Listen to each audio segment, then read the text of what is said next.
Hello friends, welcome. This is Neetu Kumari. तो आज का जो हमारा टॉपिक है वो एमए से संबंधित है, एमए पॉलिटिक्स। ठीक है। तो आज जो हम बात करेंगे वो है हमारा कॉम्परेटिव मेथड। ठीक है, यानी कि तुलनात्मक विधि कौन कौन सी होती है। तो इस वीडियो में हम कवर करेंगे कि जो कॉम्परेटिव मेथड है उसका मीनिंग क्या होता है, और उसके बाद हम बात करेंगे कि इसकी कुछ समस्याएँ हैं। ठीक है, उन तो जो समस्याएँ हैं उनके बहुत सारे पॉइंट्स हैं जिसके बारे में हम यहाँ पे आगे डिस्कस करने वाले हैं। ठीक है। तो सबसे पहले हम इसके मीनिंग की बात करते हैं कि जो हमारा कॉम्परेटिव मेथड है उसका मीनिंग क्या होता है। ठीक है। तो मतलब किसे कहते हैं ये चीज़ जानना ज़रूरी है। तुलनात्मक पद्धति जो शब्द है हम देख सकते हैं कि ये क्या है, दो शब्दों से मिलकर बना है। ठीक है। एक तो तुलनात्मक, दूसरा पद्धति। ठीक है। पद्धति को मेथड कह सकते हैं, विधि कह सकते हैं। ठीक है। तुलनात्मक जो है उसका मतलब होता है तुलना करना। ठीक है। तो क्योंकि तुलनात्मक का मतलब क्या होता है, तुलनात्मक का मतलब होता है किसी चीज़ की तुलना करना। और विधि जो है उसका मतलब क्या होता है, उस विधि का मतलब होता है कि तुलना पर आधारित करने की कोई जो विधि होती है उसको हम तुलनात्मक विधि कह देते हैं। ठीक है। तो तुलना का अर्थ है तुलना करना। जो तुलनात्मक वर्ड है उसका मतलब होता है तुलना करना, किसी को कंपेयर करना। ठीक है। और पद्धति का अर्थ है विधि, यानी कि कोई ना कोई मेथड। ठीक है, उस चीज़ को। ठीक है। तो तुलना पर आधारित अध्ययन की जो विधि होती है उसको तुलनात्मक विधि कहा जाता है। ठीक है। तुलनात्मक पद्धति में विश्लेषणात्मकता का महत्व उसकी उपयोगिता के कारण है। यदि विश्लेषणात्मकता का सहारा ना लिया जाए तो प्राप्त निष्कर्ष ना केवल यथार्थ से दूर होंगे, यानी कि रियलिटी से दूर होंगे, बल्कि भ्रामक भी हो सकते हैं। यानी अगर हम किसी भी चीज़ को एक मेथड के थ्रू नहीं करते हैं तो उसका जो रिजल्ट होएगा, जो उसका कंक्लूजन, निष्कर्ष निकलेगा, वो गलत भी निकलेगा और हमें कहीं ना कहीं वो भ्रमित भी कर सकता है। इसलिए तुलनात्मक पद्धति को तुलनात्मक विश्लेषण भी कहा जाता है। यानी जब भी हम किसी चीज़ को कंपेयर कर रहे होते हैं किसी भी मेथड के थ्रू, तो हमें जो है विश्लेषणात्मक यानी कि जो एक्सप्लेशनरी जो मेथड होता है उसका हमें यूज़ करना चाहिए। ठीक है। अब हम बातें हैं सीधी बात के जो तुलनात्मक पद्धति है उसकी कौन कौन सी समस्याएं हैं, और समाधानों की भी हम बात यहाँ पे करेंगे। पहले हम इसकी समस्याओं के बारे में बात करते हैं। ठीक है। तुलनात्मक पद्धति की तुलनात्मक राजनीति का इसका महत्वपूर्ण साधन है, परंतु इस पद्धति को लागू करने के लिए व्यावहारिक रूप में अनेक कठिनाइयों का सामना करना पड़ता है। कुछ महत्वपूर्ण कठिनाइयाँ जो हैं वो इस प्रकार हैं।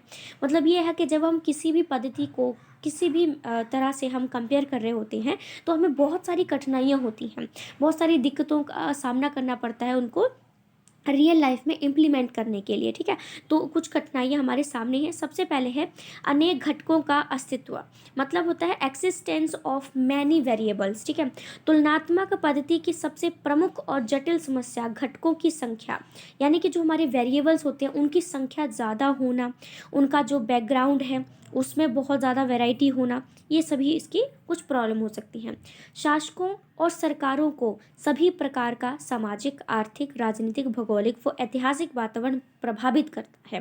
राजनीतिक व्यवहार प्रत्येक स्तर पर इनसे प्रभावित होता है, क्योंकि जब भी हम पॉलिटिक्स की बात करते हैं तो पॉलिटिक्स जो होती है उसमें जो भी राजनेता होते हैं उनको हमारी सोशल, इमोशनल, ठीक है, पॉलिटिक्स, ऐतिहासिक तौर पे जो हिस्टोरिकल होता है, जो जियोग्राफिकल या इकोनॉमिक जो प्रॉब्लम होती हैं ये हमें बहुत ज़्यादा प्रभावित करती हैं, इन्फ्लुएंस करती हैं। तुलनात्मक पद्धति अपनाते समय एक समस्या एक उपस्थिति होती है कि किन किन घटनों की तुलना की जाए, क्योंकि हमारे पास बहुत सारे वेरिएबल होते हैं। अब हम किसके किसके बीच कंपेयर करें ये भी बहुत प्रॉब्लम हो जाती है, क्योंकि अगर आपके सामने दो व्यक्ति हैं या दो चीज़ें हैं तो उनके बीच कंपेयर करना बहुत ईजी हो जाता है। लेकिन कंपेयर करने के लिए बहुत सारे व्यक्ति हैं, बहुत सारी चीज़ें हैं, तो कंपेयर करना, उनकी चीज़ों को छांटना, इसमें ये चीज़ अच्छी है, इसमें ये चीज़ बुरी है, तो काफ़ी मुश्किल हो जाता है। किसी राजनीतिक संस्था की कार्य प्रक्रिया के अनेक घटक होते हैं, इन सभी की एक साथ तुलना करना व्यवहारिक दृष्टि से संभव नहीं हो पाता है। हम कंपेयर भी कर लेते हैं तो इनको इम्प्लीमेंट करना काफ़ी मुश्किल हो जाता है। अब प्रश्न ये उत्पन्न होता है कि किन घटकों को छोड़ें और किन को तुलना करने के लिए स्वीकार करें। जैसे कि मैंने भी आपको बोला कि जब ज़्यादा ऑप्शन हो जाते हैं तो हम भी चीज़ को लेने में बहुत हमें मुश्किल होती है। हम सोचते हैं कि ये चीज़ लें या किस चीज़ को छोड़ दें, है ना। लेकिन घटकों की संख्या अधिक और उनकी पृष्ठभूमि की विविधता तुलनात्मक अध्ययनों में कठिनाई उत्पन्न करती है। दूसरा पॉइंट हमारे पास आता है केसों की अल्पसंख्या का अंतर, यानी कि स्मॉल नंबर ऑफ केसेस। ठीक है। अब यह है तुलनात्मक पद्धति द्वारा हम जिस घटना या प्रक्रिया का अध्ययन कर रहे हैं उनके उदाहरण कम संख्या में मिल जाते हैं, ठीक है, मिल पाते हैं। उदाहरण के लिए ब्रिटिश राजतंत्रीय प्रजातंत्र व्यवस्था की तुलना के लिए जापान के अतिरिक्त और कहीं की व्यवस्था चयन योग्य ही नहीं बन पाती है, ठीक है। तो मतलब बहुत सारे केसेस ऐसे होते हैं जहाँ पर जिनकी संख्या बहुत ज़्यादा कम हो पाती है कंपेयर करने के लिए, कई बार ज़्यादा होती है तो कई बार कम होती है, ठीक है। अब है आंकड़े संग्रहण की कठिनाई, डिफ़िकल्टी ऑफ डाटा कलेक्शन। अब हमने किसी चीज़ को कंपेयर किया है तो उसका डाटा पूरा हमारे पास राइट होना चाहिए, क्योंकि 1% या एक भी पॉइंट जब कम हो जाता है तो वो हमारे लिए उसका इससे क्या होगा, हमारा जो निष्कर्ष है, जो कंक्लूजन है, वो कहीं ना कहीं कम हो जाता है, सॉरी, या फिर वो गलत ही हो जाएगा। तुलनात्मक पद्धति की एक अन्य समस्या आंकड़े संग्रहण की है। मानव समाज विभिन्न सामाजिक, आर्थिक, धार्मिक, शैक्षणिक, ऐतिहासिक, राजनीतिक घटनाओं आदि से प्रभावित होता है, ठीक है। मानव का जो बिहेव होता है, जो स्वभाव होता है, उसका जो व्यवहार होता है, उसकी जो कार्यशीलता होती है, या उसकी विभिन्न संस्थाओं की जो प्रकृति होती है, वो इतनी ज़्यादा जटिल होती है, इतनी ज़्यादा परिवर्तनशील होती है कि उसके संबंध में ना तो आंकड़े जमा कर पाना ईजी होता है और ना ही उनका वैज्ञानिक अध्ययन कर पाना मुश्किल हो जाता है, ठीक है। तो वास्तव में क्या है कि परिवर्तनशील मानव व्यवहार के आधार पर किसी भी प्रकार का सिद्धांत निर्माण जटिल कार्य है।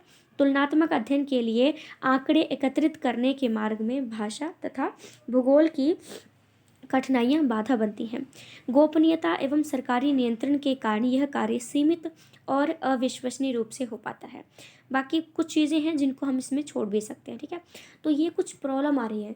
पहला प्रॉब्लम ये थी कि बहुत सारी चीज़ें होती हैं जिनमें कंपेयर करना बहुत मुश्किल हो जाता है। दूसरा है बहुत कम चीज़ें होती हैं, जब कम ऑप्शन होते हैं तो भी मुश्किल हो जाता है। उसके बाद तीसरा है डिफ़िकल्टी ऑफ डाटा कलेक्शन। जब हमने कंपेयर कर लिया है तो उसका डाटा को कलेक्शन करना भी बहुत मुश्किल हो जाता है, क्योंकि उसको बहुत सारी सामाजिक, आर्थिक, राजनीतिक, धार्मिक, बहुत सारी ऐसी संस्थाएं होती हैं जो कि उसको इन्फ्लुएंस कर रही होती हैं, जिस वजह से हम राइट डाटा निकाल पा रहे हैं, नहीं निकाल पा रहे हैं, ये भी हमें देखना पड़ता है और ये चीज़ काफ़ी मुश्किल हो जाती है। उसके बाद हमारे पास आया, ये थोड़ा सा हम ऊपर का छोड़ देंगे, सीधे पॉइंट की बात करते हैं। राजनीतिक व्यवहार का कोई वैज्ञानिक आधार नहीं। देखो, राजनीतिक व्यवहार का कोई वैज्ञानिक आधार नहीं होता है, ठीक है। मनुष्य क्या है, एक गतिशील प्राणी है, ठीक है, हमेशा मूव करता रहता है, विचारों को लेकर, पहनावे को लेकर, एक जगह से रहने दूसरी जगह रहने के लिए चले जाते हैं, तो हम लोग क्या है, मूव करते रहते हैं, ठीक है। इसी कारण मानवीय व्यवहार का एक जैसी स्थिति में हर समय एक जैसा रहना संभव नहीं है। ऑफकोर्स हमारा जो बिहेवियर है वो एक समय में एक जैसा है तो दूसरे समय में भी वैसा ही हो, ऐसा बिल्कुल भी पॉसिबल नहीं है। हमारा जो बिहेवियर है, हमारा माइंडसेट है, वो बिल्कुल चेंज होता रहता है। तो मानवीय स्वभाव की गतिशीलता के कारण क्या होता है, जो राजनीतिक व्यवहार होता है उसका विश्लेषण कर पाना काफ़ी मुश्किल होता है। अब देखो, राजनीतिक व्यवहार का विश्लेषण करना मुश्किल इसलिए हो जाता है क्योंकि राजनीति में है तो ह्यूमन ही ना, हम ही लोग हैं, हम ह्यूमन्स ही हैं, पॉलिटिक्स को चलाते हैं और हम क्या है, ह्यूमन है, और ह्यूमन बिहेव की हम पहले बात कर चुके हैं।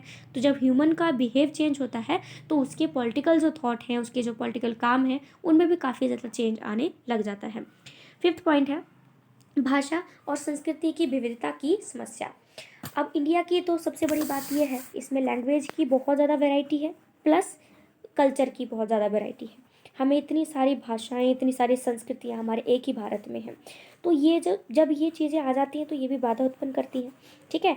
तो विभिन्न राष्ट्रों की भाषा, संस्कृति एक दूसरे से बिल्कुल अलग होती है। इंडिया की अलग है तो पाकिस्तान की अलग होगी, और भी बहुत सारे देशों की अलग अलग होगी, लैंग्वेज भी और उनका कल्चर भी। एक राष्ट्र की संस्कृति को भली भांति जानने के लिए वहाँ की भाषा को समझना पड़ता है। अगर हम किसी भी कंट्री की लैंग्वेज को नहीं समझ पाएंगे तो वहाँ के लोग क्या कह रहे हैं, हमसे क्या बात करना चाहते हैं, क्या डिस्कस करना चाहते हैं, हमें कुछ समझ में नहीं आएगा। वास्तव में भाषा और संस्कृति के सघन अध्ययन के परिणाम स्वरूप ही राजनीतिक अध्ययनों में तुलनात्मक पद्धति को सार्वगर्भित किया गया है, ठीक है। तो अब हम नेक्स्ट चलते हैं। नेक्स्ट हमारे पास पॉइंट है 6 पॉइंट, मूल्यों तथा व्यवहारों के मध्य परस्पर संबंधों की समस्या। अब ये problem in between the relation of values and behaviour, क्योंकि हमें बोला जाता है कि आपकी बहुत सारी ये वैल्यूज़ हैं, आपको इनको फॉलो करना चाहिए, लेकिन हमारा जो बिहेवियर है वो कहीं ना कहीं चेंज होने लग जाता है, जिसकी वजह से हम जो वैल्यूज़ हैं, हमारी नॉर्म्स एंड वैल्यूज़ हैं, उनको फॉलो नहीं कर पाते हैं, ठीक है। तो तुलनात्मक पद्धति में मूल्यों तथा व्यवहार के मध्य परस्पर संबंधों की भी एक समस्या रहती है। कई बार क्या होता है कि तुलनात्मक अध्ययनों के लिए जानना कठिन हो जाता है कि प्रचलित राज व्यवस्था में जो आचरण कर रही है, क्या ये स्वाभाविक है, मतलब हम एक बिहेवियर करते हैं तो क्या वो रियल होता है या फेक होता है। नेक्स्ट पॉइंट है सिद्धांत और व्यवहार का अंतर, difference between theory and practice. क्योंकि हमें जब भी हम कोई सिलेबस, हमारे मैं एग्जांपल लेती हूँ, तो हम भी कोई सिलेबस पढ़ते हैं तो उस सिलेबस को हमारे रियल लाइफ में, प्रैक्टिकल लाइफ में उसको फॉलो कर पाना बहुत मुश्किल होता है। किताबों में जो लिखा होता है वो कहीं ना कहीं पेपर और किताबों तक ही रह जाता है, हमारे रियल लाइफ से वो चीज़ जुड़ नहीं पाती है ज़्यादा लॉन्ग टाइम तक, तो बिल्कुल भी नहीं। ठीक है।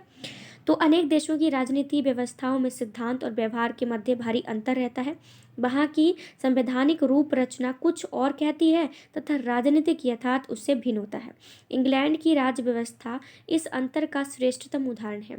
वैसे ये अंतर थोड़ा बहुत प्रत्येक देश में पाया जाता है, पर या फिर और इसके रहते तुलनात्मक पद्धति द्वारा राजनीति का अध्ययन भी किया जाता है।